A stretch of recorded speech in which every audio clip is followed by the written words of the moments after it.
Kapag narinig natin ang tuldok, una nating naiisip ay panapos sa pangungusap.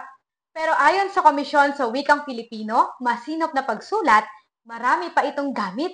Una, panapos sa pangungusap na paturol o pasalaysay. Halimbawa, nagbabasa ng aklat si Liza. Ikalawa, sa mga daglat at inisyal ng pangalan. Halimbawa, Binibining Santos, Ginang Cruz, Dr. Jose P. Rizal. Ikatlo, sa mga bilang at oras. Halimbawa, 3.5 kilo, 4:30 ng hapon. Ikaapat, sa mga pamilang na may bahaging desimal. Halimbawa, 25 at 75 sentimos.